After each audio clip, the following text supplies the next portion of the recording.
Welcome back to the KH Square Show. I'm Mike.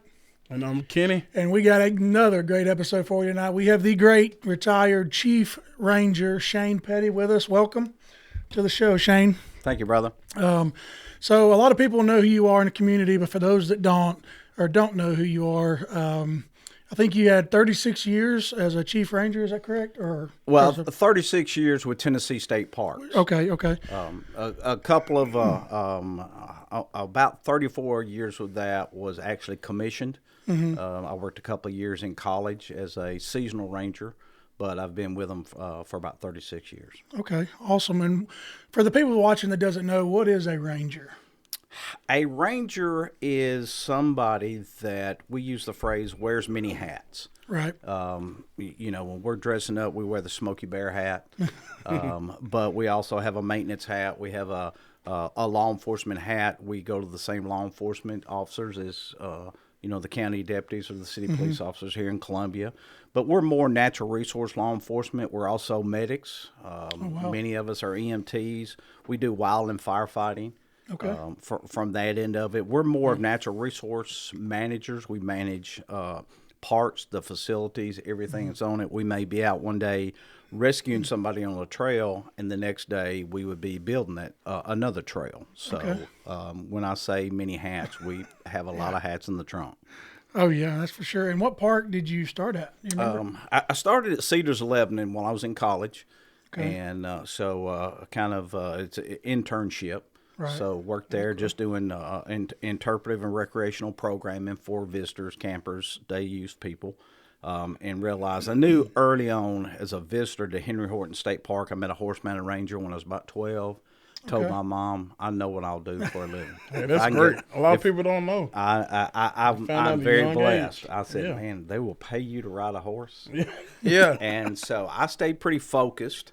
And when I was, I think 16 or 17, I got the opportunity to work here in the city of Columbia for Columbia Parks and Rec. So I started about as low as you can get. My first day, they said, go clean the bathrooms. Oh, man. Go pick up all the trash, cigarette butts.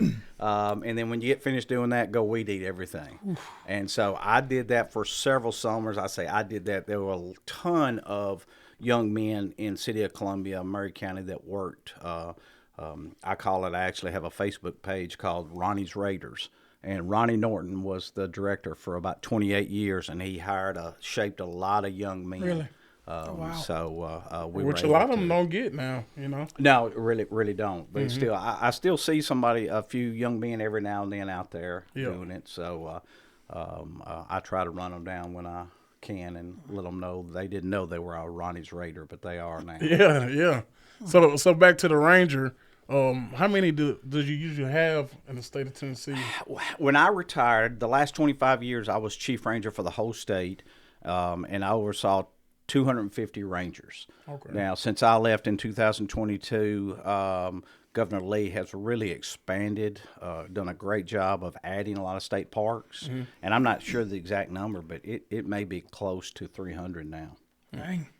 Yeah, that's a lot. How many parks are there in the state?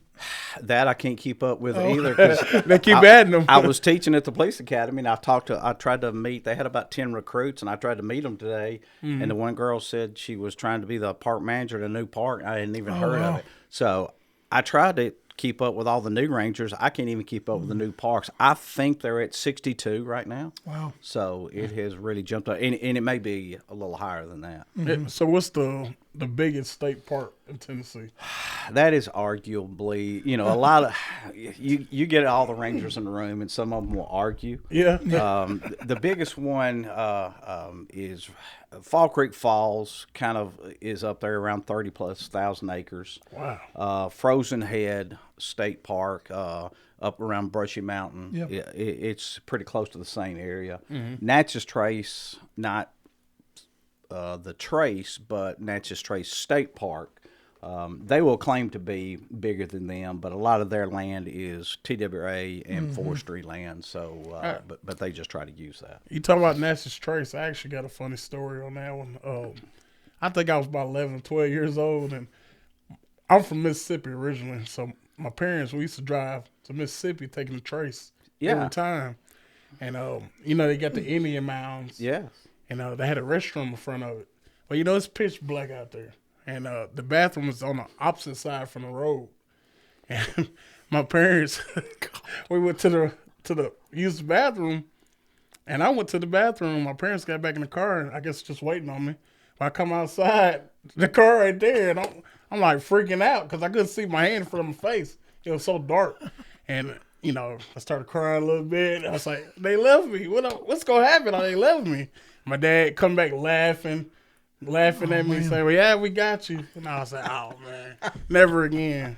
But yeah, that's one memory I know from Natchez Trace. Well, sorry about that. So that was probably the Natchez Trace Parkway. Yeah. Now that's federal. Yeah. So that's would be a national park ranger. We have the Natchez Trace State Park. It has gotten confused many people. Yeah, I bet. So state versus the federal park system. Yeah, I know they won't post speed on the Trace. No, They I catch was you in going to heartbeat. say I thought that's where the story was going to go. I've had a lot of phone calls, and I'd say I can't get you out of any tickets on that. Those boys don't play. No, They don't. no, not the federal boys. Yeah. So I know the Rangers wear a bunch of different hats, but what was your favorite part about being a Ranger? Was it riding a horse? Was it tracking? I would say probably riding the horse. I mean, Really? that's every little kid's dream is sure. to be able to get a horse. I did that, begged my parents for a pony, and I always got the worst Shetland pony that nobody could ride, because they would give it away, and my dad would take it, and I'd get thrown into the fence row and bucked off. But probably that's what I had always wanted to do, and I had the opportunity. I'm the only person that I know of that at that time. I've ridden when I retired. I had ridden in every one of the state parks on a horse. Wow. That's pretty cool. That's mean- on the bucket list. That was one of my big bucket lists. Yeah. I wanted to check that one off before I was gone. What's your favorite, man? See, I had 250 Rangers. I'll make 228 of them mad if I pick one or the other. Yeah. Right. So I just say every one of them. Yeah, I got you. Every one of them. That's pretty crazy, though. How many? I know it probably depends on size, but like, how do you staff a state park? Well, it's exactly what you said. It would be the size, the acreage, also the number of facilities. Like a resort park, like a Right, Paris right. Landing, Fall Creek. It's got a hotel, golf course, Okay. and the acreage. So Fall Creek, I think they've got 8 rangers. And I say rangers. I look at them as commissioned officers. Okay. So the upper supervisors are going to be park managers, and then you'll have Fall Creek has 2 park managers, Okay. and then 6 rangers, and so it's going to average 4 or 5 per park. A little bit bigger park, more facilities. They'll have a few more. Working at the same time or like 12 hours? No. That's 7 days a week. Oh, So, do they live there, or how does that work? Or is it different? I guess It for is every different. When I started, it was mandated. Okay. If they had a house, you had to live there. wow. Now the caveat, it was great, is we had free housing. Now they didn't pay us anything when I started, but you didn't really need anything. I mean, Yes, you yeah. lived there, and that was always our bailiwick. Is we were on duty. If you got off at 10 o'clock at night, where you were on call till 5 o'clock the next morning. Wow. And there was usually a house right in front of the campground. Well, if somebody had a medical emergency, Yeah. you get called out. The campers knew to come, and I was 3 minutes away from being able to respond to that one. Now, is that you and your family live there? Yes. Okay. Yeah. Sweet. Yeah. That would be a pretty good gig. It was great. I was able to raise my family on 15,000 acres, and that's and crazy. I didn't have to pay the property tax, and didn't have to mow the grass. Well, I mowed the grass a lot just because I like to mow. Yeah. But what a great place to walk out our back door with our kids, and just sure. whatever direction you wanted to go in. So, And then you don't have to worry about hunters or anything because it's a state park. yeah, it was. Yeah, So it's you know, nice and quiet. and always pretty safe. State parks are generally pretty safe, and a lot of it I felt like it's because we all live there on the park. Now I got a question for you. Okay. It might be a stupid question, but I'm asking.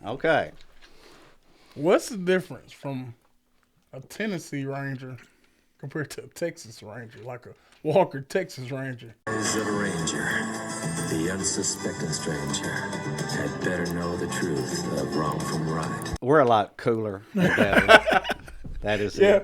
it. A Texas Ranger is going to be, I may offend some of them, but they're going to be kind of like a state trooper, they're or a TBI agent. That Okay. they are strictly 100% law enforcement type things Okay. from that end of it. I got you. Where we are the Ranger. Everything. It'd be just like, what's the difference between an Army Ranger and a Tennessee State Park Ranger? They've all got that Ranger title, but it's going to be, what does the job spec say? Right. So they're going to do a lot more law enforcement than what we would do. Okay. I got you. That makes sense. Makes sense.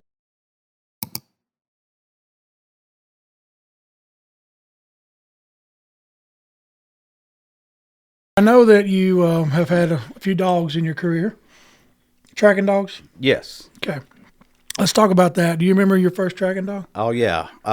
Well, first you have to say trailing dog. Oh, trailing dogs. Trailing. I'm sorry. Trailing. not Okay, that's tracking all right. dog. Now, there's different. on the trail. They're shepherds, different dogs that track, and then okay. they're man trailers. Oh, see, I didn't know that. So there you go. But most people, and I do the same thing, just not to correct folks. No, so sorry you're for good. calling you out. I got my start when I took over as assistant chief, and we kind of were kind of looking at the search and rescue end of it. There was a chief ranger that hired me. And we got called to the Smoky Mountains in 1993, and there was a little boy that had got separated from his parents. Couldn't find him. And when the national park, Smokies, when they get a search that was just too big for them to handle, they would call in different state resources, and we would come in with a group of rangers. And we came in with about 12, 14 rangers. And we the hardest thing for me was to see the parents every day. You'd go out and spend 12 hours in the woods, not find anything. And to come out and look at those parents, man, it'd break your heart. Oh, that's and tough. say, I didn't find a footprint. I didn't find a piece of clothing. So, unfortunately, this young man probably died within a few hours of being lost. He had gotten off the trail, what we think, tried to wander his way back to the Rainbow Falls overlook area, and fell off about 150-foot cliffs to his death. And so that really motivated me, just got me to thinking that, okay, search and rescue was my thing. About 10 months later, we get another call to go to the Smoky Mountains, this time to the Clingman's Dome area. Clingman's Dome, Yeah. it's a paved trail all the way up to the top, to the lookout. And there was a little 9-year-old boy named Philip Rowan that went down in front of his parents going back to the parking lot, and he decided that he would cut through the woods to try to beat them to the parking lot. Well, Smoky Mountain's 500,000 acres, Yeah, that's- and unless you have a pretty good map and compass, You're going to get lost. you're going to get lost. And he did. He was lost for over 5 days. Wow. Little 9-year-old boy. 5 days. Yeah, and it was early April. So if you go to Clingman's Dome, it is cold and Still windy cold, up there yeah. all throughout the year. But it was really cold, and he was in shorts and a T-shirt. And this young man, he did a lot of things to stay dry and stay warm best he could. He ate some berries and drank some water. And when we found him, he was so weak we had to carry him out on his back, on our backs. He had injured his leg, but when we gave him to his mom and dad, Oh, yeah. I broke down just bawling, crying. Oh, yeah, I It was bet. just so emotional. And so I knew at that point, search and rescue would be my thing, but what would be my thing inside of that? So there was a gentleman there that worked for the Tennessee Emergency Management Agency. He was a retired FBI agent named Bob Swabe. And Bob has actually ran a bloodhound for many years. He had a bloodhound named Jay Edgar. Oh, Because wow. he was the FBI agent, Yeah. and he used that dog to assist in the apprehension of James Earl Ray from when he broke out of Brushy Mountain Prison. And so there were several bloodhounds there, but he had showed up one to be able to scent discriminate to find. They had, I think, 7 or 8 that had escaped, and they wanted to catch them all, but they wanted a dog That- to that- say, yeah. find James Earl Ray Yeah. from that Yeah. Sin article. Let's get him first.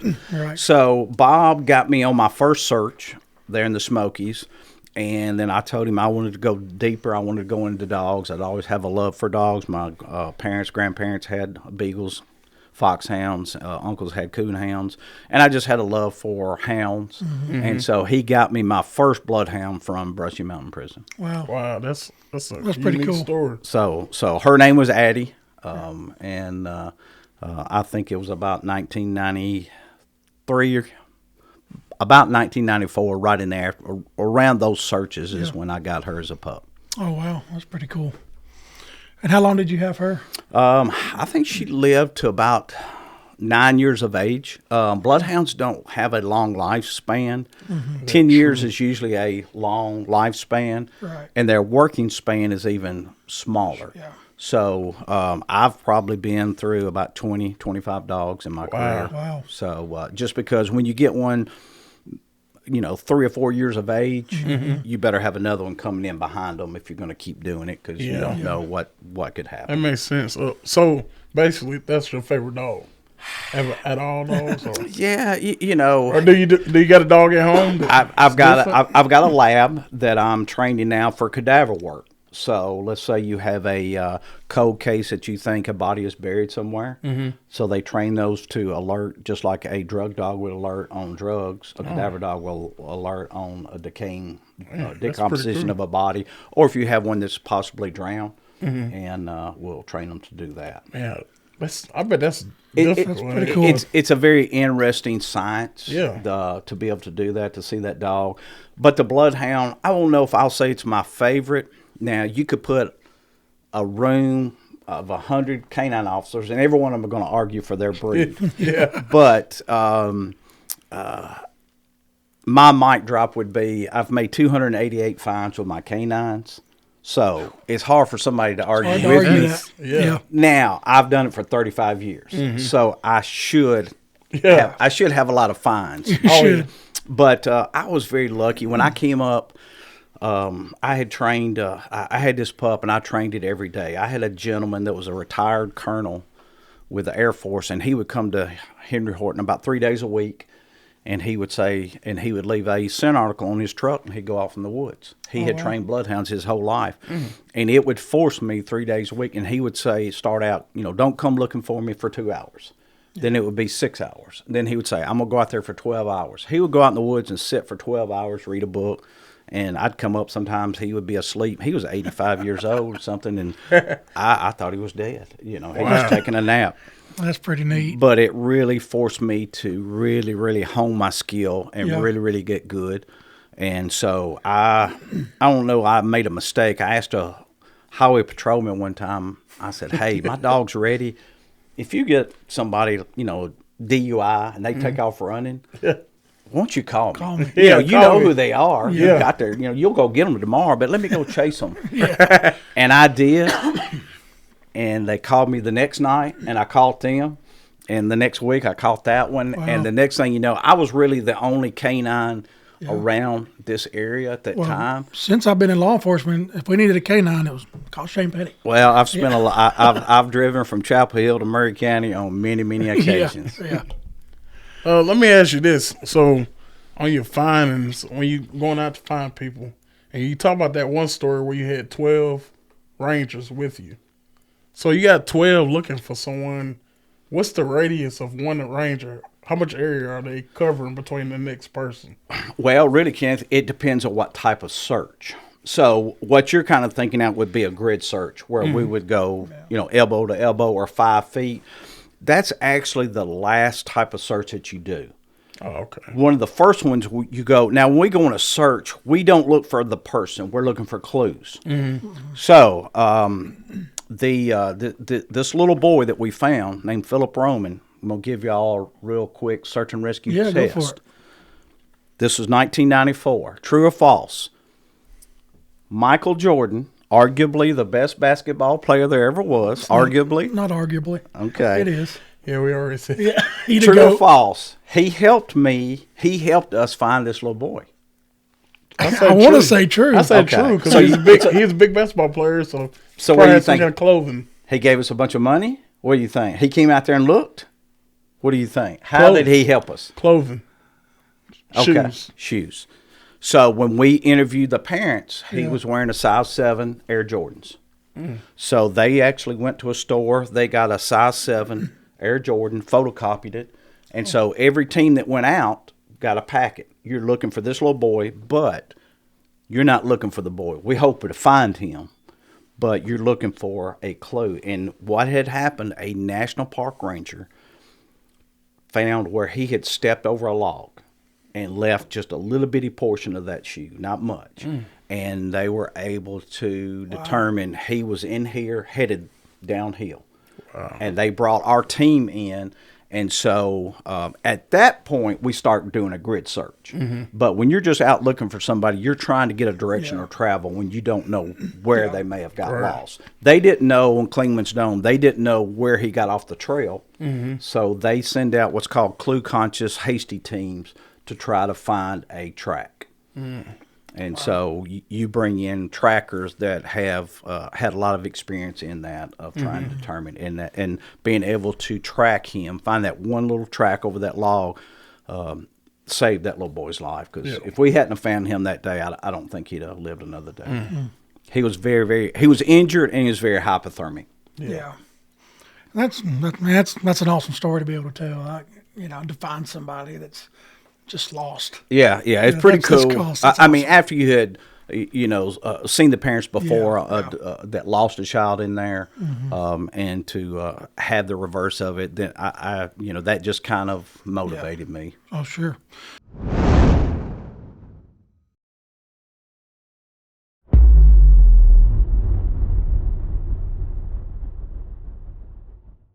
To hear about this story that you had mentioned to me. Let's get started in that. Okay. So this rescue story. So early in my career, I would start working a lot of festivals across the state. So Fall Creek Falls has a very big festival called the Mountaineer Folk Festival. It's always the second weekend after Labor Day, and it has arts and crafts, has music, everything that you could think of, caramel popcorn, just all the stuff that you were going to go out to a park and find at a festival. It's my kind of festival. And so I had the best seat in the house. So I would go up for 30 plus years. I always took a horse, and I wasn't the chief when I'd go up there. I was just another ranger on horseback. And so in 1997, I was there, and when I say festival, I mean they might have 5,000 or 6,000 people plus on any given. It's a 3-day festival, Friday, Saturday, and Sunday, and so we've got folks everywhere. You've got music, you got bands going on, and a call came over the radio that a girl had fallen and broken her leg at the bottom of the cable trail. And if you don't know what the cable trail is, it is a pretty steep trail that goes down to the base of Cane Creek Falls, one of the overlooks at Fall Creek. Not the main one, but that's Fall Creek Falls. This is Cane Creek Falls. Okay. But it is really so steep, they have a cable to allow people to get up and down because it's very strenuous. And we do get several injuries down there. Well, I'm on a horse. I can't ride a horse down the cable trail, obviously. So I didn't respond. One of the rangers left, and if y'all know Caleb Bayless, who's a judge here in town. Well, it was Caleb's dad. He was a park manager. So Caleb was raised in a park. And if you ever run into him, you can tell him he's a park brat. A park brat. So park brats are kids that of park rangers that run around on the park and think they own the place. Right. And Caleb was one of them. But Caleb's dad went down to the bottom of the trail, couldn't find her. Oh, wow. So you'd think a girl that had broken her leg would be pretty obvious. Couldn't find her, so he ran down the trail a little bit, still couldn't find her. So the call came out, we cannot find this girl. And so he was going to go down the creek, and it's a tremendous, there are boulders that are big as cars, just hundreds of them, and there's huge spruce trees that have fallen down. It is a very slow trek. Is this daytime or nighttime? This is daytime. Okay. So what had happened, there was a young lady named Laura Paulus and her brother. They had come up for the folk festival, and they camped out at a private campground. And they decided to go down the cable trail and then go down the creek, and they were rock climbing, really rock hopping. Yeah. But she was rock climbing, and she was about 10 foot in the air, and she was holding on to a boulder and was kind of scooting around. And as she was trying to reach over, all of a sudden, the big chunk of that boulder just gave way. Oh, wow. So it was about I estimate 200, 250 pound rock Dang. fell, came loose. She's grabbed a hold of it, Man. and she fell that 10 feet, and it landed on her leg. Oh, man. And basically about 95% amputated it. Wow. Right there. It pretty much, and I say it didn't really cut it, it crushed it. And so she fell from there down into a body of water, and it was just blood everywhere. Oh, no. And her brother didn't know what to do. He took his shirt and pants off and kind of did a tourniquet the best he could, did a splint, and then he took out running to get help. So they were several miles back down this creek gorge, and he ran out to get some help, and he just flagged down a car that was coming down the road. And information got to the nature center, and they got the information that a person had broken his leg. Well, she had a much more Yeah, it wasn't serious just broke. injury. It wasn't just broke. It was yeah. serious, yeah. So it was crushed in two, pretty much. And so, for some reason, I kind of, I don't know if it was intuition or it was divine intervention.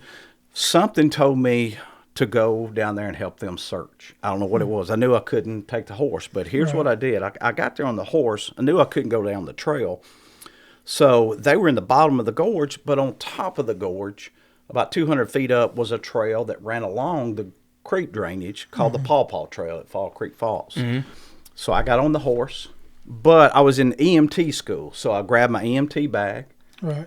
I had just graduated from mountain rescue, so I grabbed a 200-foot rope and my rappelling harness.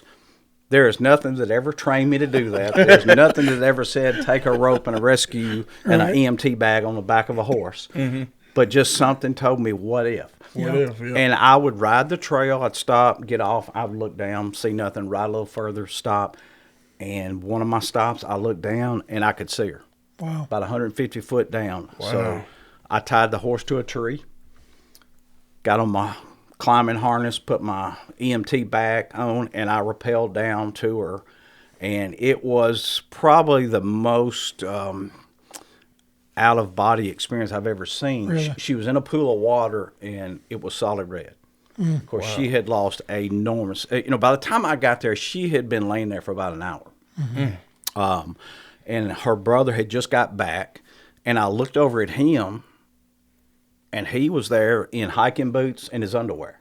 And I'm like, what? I mean, it's kind of an odd scene. Right. I'm going, now, who is he? Yeah, yeah. And so he said, this is my sister. This is what's happening. And Rangers were coming. I'd already radioed for them, and they were bringing a backboard and a basket to be able to carry her out. Yeah. The problem was she's in this water. The cold water is like putting ice on a cut. It will shunt the blood away. But every time we bring her up out of the water, she just start bleeding profusely. So we'd have to lower her back down. So we had to immobilize her on a backboard and put her in a basket while she was underwater. They don't train you that No, in EMT school. It was just something we So came it's up pretty with. cold then. It was really, really cold spring water. So yeah.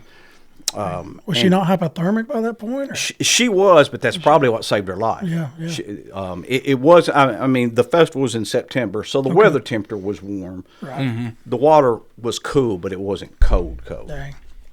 But again, that's probably that cold water kept her from bleeding to death.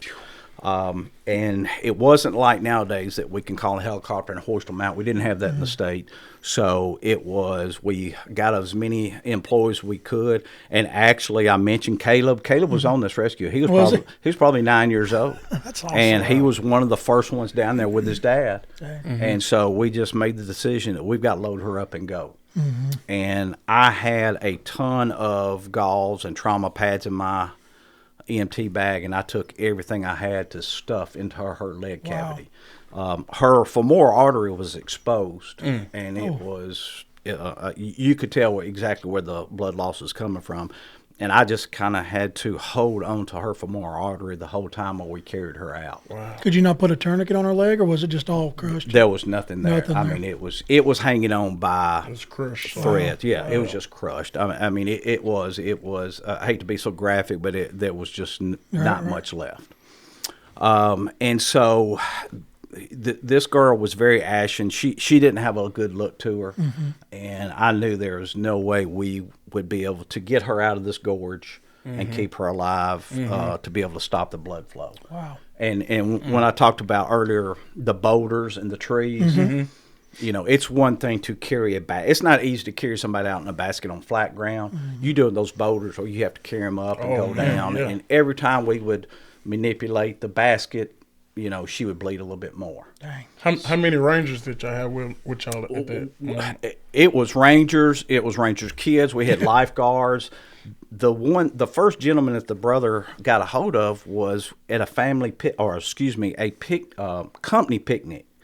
Well, the whole company came down and helped us carry her out. Just total strangers to help out somebody. That's pretty awesome, though. And so we would have to swap them out because you couldn't go very far. And just adrenaline kept me going. And I just stayed with her, and I kept holding her femoral artery. Now, we carried her out, and when we got to the end, we had to go up the cable trail. Now, she had about bled out. Matter of fact, I had stopped 2 or 3 times because I couldn't get a pulse or blood pressure, and I thought she was dead. Wow. You know, and every time I would think, guys, I think she passed away, she would open her eyes and look at me. Really? Now, fast forward 27 years, I had a lunch date with her because I wanted to write a book, and she was the inspiration of it. And when I was interviewing her and we were talking about what I did that day, what she did that day, she asked me, she said, "Do you remember singing Happy Birthday to me?" And I said, "Miss Paulus, I'm a professional. Yeah. I would not." He was not. And then it hit me. I went, you know what? I sure did. I had blocked that out of my mind, but it was her 27th birthday. Wow. And I guess I sang Happy Birthday either because I was nervous or just to pacify her, and we'd keep on going. Wow. And so every time I think she had passed away, she'd open her eyes. So as we got to the cable trail, I knew we were in trouble. We were almost there back to the ambulance, but we were going to have to invert this basket, go up. There were some great rangers there. Ray Kuchar, one of the best rope technicians we have in the state of Tennessee, certainly in the state park system. He had already rigged up a high line where we could get her up fast, but I knew when we turned her up, what little blood she had would come out, and about halfway up, she just quit bleeding. Yeah. And you could tell she was just ashen looking. And matter of fact, when I interviewed her the 27 years later, I asked her, I said, "Laura, did you think you ever died?" She said, "I can remember y'all saying we got to send her up the cable trail." And she said, "I saw the hands of God reach out to me." Wow. And it's exactly when I knew that she was lifeless. The paramedics put her in an ambulance. They rushed her up to the ball field, put her in a helicopter. The paramedics came back to the brother and said, "You need to go to the hospital in Chattanooga and identify her body because we didn't have a pulse on her." Oh, wow. And so we knew that, you know, we had lost her, and we, you know, beating ourselves up if we could have got to her 10 minutes earlier, if we could have got out. And so this was a little bit before HIPAA laws. The park manager knew some people that worked down there, and he called and said, "Hey, you know, did they bring this girl in?" And they said, "Yeah, she's in surgery." And she was still alive. Man, that's a blessing. They had put 11 pints of blood in her. Wow. It took, I think it was 365 or 7 staples to staple her up. Her whole pelvis was crushed. Her whole femur was crushed.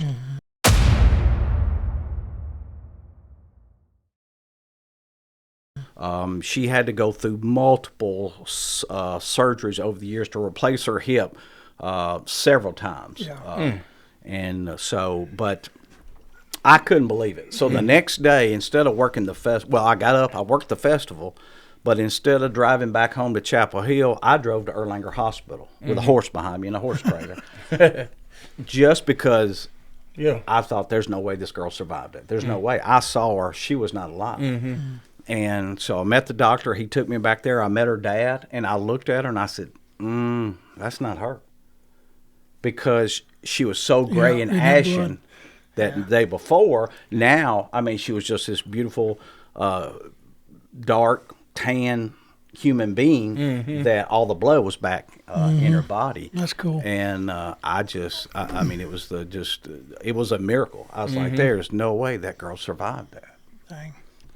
And so, like I said, 27 years later, I interviewed her, and we would go through that whole story of what I did that day, what she did. And like I said, I wanted to write a book. I had a lot of stories, and I wanted to get them down, documented. I want I got 9 grandkids. I want them to think I'm cool. Someday they'll read it and think I'm You cool. cool on the KH Square show. Yeah. Okay. But when I had lunch with her that day, because, I didn't know if she'd remember me. I didn't know if she lost her leg. I didn't know if she'd ever had kids. And so we just sat down and had lunch. And she had told me about they had put a lot of metal in her, and she ended up getting cobalt poisoning. And it's kind of like having a cancer from all that metal. Yeah. And had to do chemo, and it really, really affected her brain. And they had to go back in and clean all that out and put a new hip in, a socket and everything. A lot of screws that held her back together. And the doctors, the paramedics said that was the worst trauma individual they had ever seen. Really? Wow. So pretty tough trauma but a pretty tough girl to be able to survive that. Oh, sure. That's why I don't rock climb. That's exactly. That's why I don't. Especially Chattanooga. So, as we were talking that day, and she was telling me the things like happy birthday and us carrying her out, and when they had to radiate all of her ovaries because of where that cobalt cancer was, and they told her, sorry, Laurel, because of the hip surgery, because of the radiation, you'll never be able to have children. Oh, man. She's got 2 little girls. So if you think God is not good, Right. she was able to give birth to 2 girls. that's She snow awesome. skis. She rides a bike. Really? She's surfing right now in Hawaii. As far as wow. I know, the last time I talked to her, she moved to Hawaii. She moved to Hawaii. Yeah. Wow. She got away from the mountains. She got away. Well, I made her. There's mountains down there, Anytime too. she would Yeah, text that's me and true. say, "Hey, I'm going to a state park," I would say, "No rock climbing, Laurel. Yeah. No rock climbing." But when we were, we were sitting there eating lunch, and I was getting her permission to write the story, and I was taking notes. It hit me. I said, "Girl, this is bigger than just a little book that I'm writing." Oh, sure. So I took her to our Ranger in service and spoke in front of everybody. And then I took her to a couple of conferences, and every time I'd take her to a conference, they'd ask us to speak somewhere else. So she and I have gone about 20 or 25 different conferences across the state of Tennessee over several years. And we would get up on stage, just like y'all are, and she would kind of tell what she did that day, and then I would say what I did, and how we came together. And, just blessed that, my education, my training, what the state had put into us, to be able to, and I say me, there were tons of other people, a lot of other rangers that were involved in this, paramedics, the paramedics in the helicopter, doctor in the emergency room, just to show how the first responder EMS system works. Sound like heroes. Just lucky to have been where we were at the right time with the right equipment. And the reason I took her to talk in front of all of our park rangers, I wanted every one of them to be prepared for her. When that visitor comes up in your park, because I said, you're going to get it. That I had my law, you're going to have it.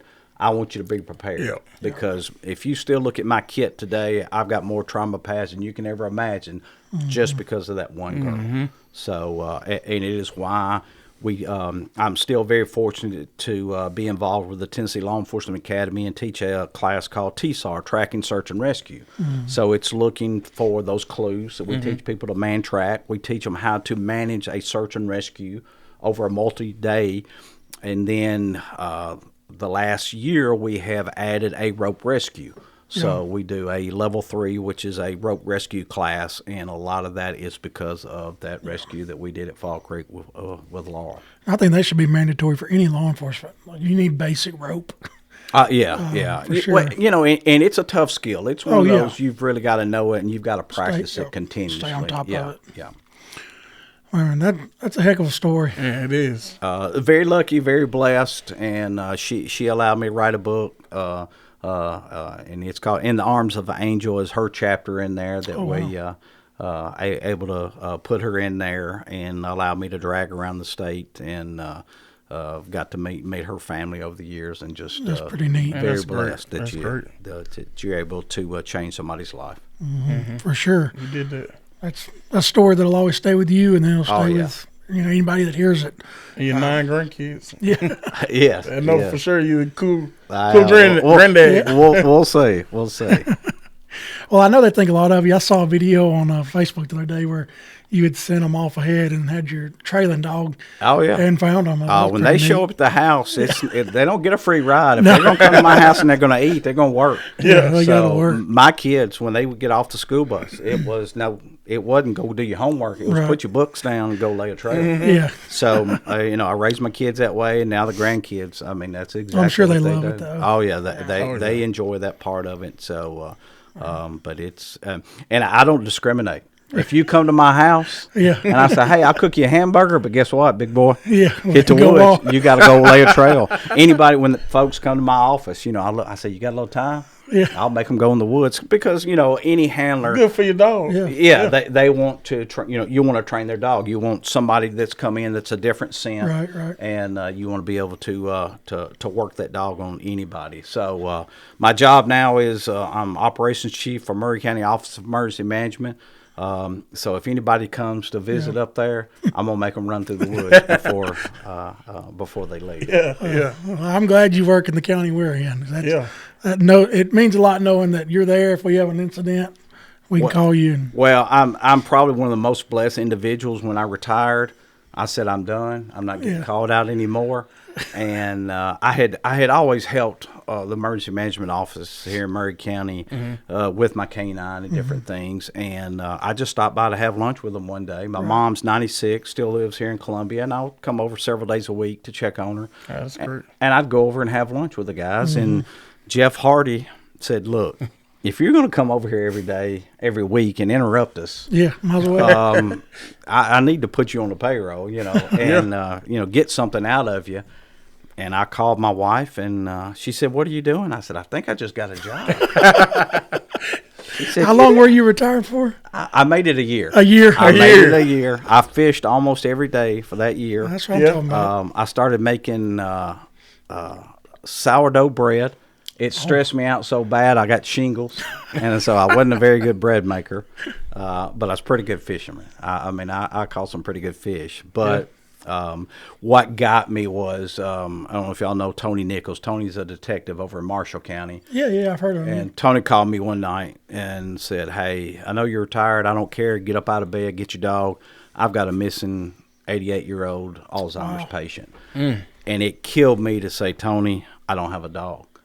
So when I was retiring, I made poor decisions not to have a dog coming up behind the other dog. Yeah. And like I normally say to do. And it's not that I would have found that guy. I have found a lot of missing people in Marshall County, but that guy hadn't been found to this day. Really? And so it really weighed on my heart heavily that the state of Tennessee put a lot of time and money into me, training me, and I didn't do my part. And again, if you think God didn't work in mysterious ways, the next week, retired ranger called me and said, "Hey, my daughter's got a bloodhound that she rescued in Florida. Would you be willing to take it in and train it?" Really? And they brought it from Panama City up here. And the next week is when I walked into Maury County Emergency Management and got a job, and I was back in business. Back in business. So, Yeah. so he wasn't quite ready for me, but I'm blessed that not many people get to come back home. I got to come back home being raised here in Murray County. And I've got to come back home and give back to the citizens and work with all the great first responders like y'all, from fire to EMS to city to the sheriff's department. It's just very proud to be a part of this team over here back in Columbia and Murray County. Thank you for your service. Yeah, we're proud to have Thank you. Yes, sir. Let's talk about what you like to do for fun or a hobby or something outside of work. It is fishing. Fishing. It is fishing. So it's fishing for sure. Yeah. So, We're gonna have to go fishing. Yeah, I go. so I had a good friend of mine that worked with the park system, Jeff Wells, and Jeff did the best retirement I'd ever seen. He worked he had put together this big festival at Alvin C. York State Park, historic park. Alvin C. York was the largest World War One soldier, with all kinds of awards and accolades, and he helped put on this big festival. At the end of the three weekend festival, he parked his car, took his uniform off. His wife picked him up in a travel trailer. He retired, and they went out west for 6 months and didn't come back. And I thought, that is the coolest way. Yeah. So, me being who I am, want to be a rivalry with Jeff, I said, I'm going to find a better way to retire than he did. And I thought, and I said, okay, I love to fish. So, I live on the Duck River in Chapel Hill. My wife and I built a log cabin there, both of us together. And my house and my office at Henry Horton was on the Duck River. So this will happen to y'all. There'll be a day when you retire and you leave. You can't take the truck home with you. You got to turn the keys in. So I turned everything in, but I had a canoe. I drove the canoe down the hill, got in the river. Within 4 minutes of retiring, I was fishing. Hey. Not many people. So I don't know if that beat Jeff's traveling out west. And the cool thing is, it was pretty emotional to walk away from a job that was my dream. But I just had a few, I had about an hour to myself to fish, think about my career, hope I had done everything. My wife was waiting at the boat ramp with two. We've got twin grandsons, part of the clan, and they were there waiting on me for retirement. So, and I fished every day for a month. When I retired, I wanted to fish every day in the month of October. I love to fish in October, but It's good fishing. But Kenneth, I like to fish every day. Yeah. So What you like to catch? I'm a bass fisherman. Well, I like to catch fish. It doesn't matter. It don't matter. Yeah. I love to bass fish. That's kind of my go-to. My wife is a better fisherman than I am. Matter of fact, when I met her, she had more fishing poles, guns, and boats than I did. And I mean, if a man don't fall in love with her, he's got to be crazy. So she loves to crappie fish and loves to bluegill fish. We actually go to Fall Creek Falls each year to try. The state record is from Fall Creek Falls. A lady in, I think, 1973 caught a 3-pound bluegill, which is huge. That thing's got some shoulders. So we go back every year and try to catch, break that record. And we'll spend a couple days of our vacation trying to catch what we call Thelma Grissom. That is the lady that caught the fish. Oh, wow. That's pretty cool. Our fishing trip is called In Search of Thelma. That's great. That's pretty neat, though. I remember back when COVID, started and we were working kind of weird shifts. Yeah. They had us like working 2 shifts and then off for like 8 days or something like that. So my wife was like, get out the house. So I got a little flat bottom boat. So I went fishing quite a bit. Absolutely. And everybody loved did. Parks were exploded. We could not keep people. I mean, we had to shut some of the gates. We were so crowded in some of the state parks. Yeah. Everybody was tired of being cooped up at home, I guess. They wanted to get out in the parks, yes. So there were some people that didn't work. Not us. We were working as hard as we could. You was outside, so you didn't need a mask. Exactly. Anything. Sure. So we invited everybody. Here they come, and everybody got a flat bottom boat or a kayak. I mean, they hit the water and the trails. Side by sides. That's got real popular. Yes. And we did a lot of rescues during that time as well. So we're going to start to wrap it up, but I got a couple things left. I know you wrote some books. Is that correct? Yes. Do you want to talk about those, and we'll talk about the proceeds and all that? Okay, sure. So a couple of years ago, I got laid up in the bed from some surgery, and doctor said, I'm going to take your Achilles tendon off, knock a bone spur off. And he said, you better find something to do because you're going to be laid up in the bed for about 3 to 4 months. Good grief. And I said, doctor, you don't know me. I will not be laid up. And I was wrong. So I took that opportunity, and I had all my canine notes and a laptop. And when my wife she'd feed me in the morning, she'd go to work, and I would just type on the computer. And so I documented all of my canine finds. And so after I did that, a few years later, I worked on my master's degree. And after I got my master's, I kind of wanted to stay in the mode of, writing papers. I got disciplined to do that homework. And so I wrote another book.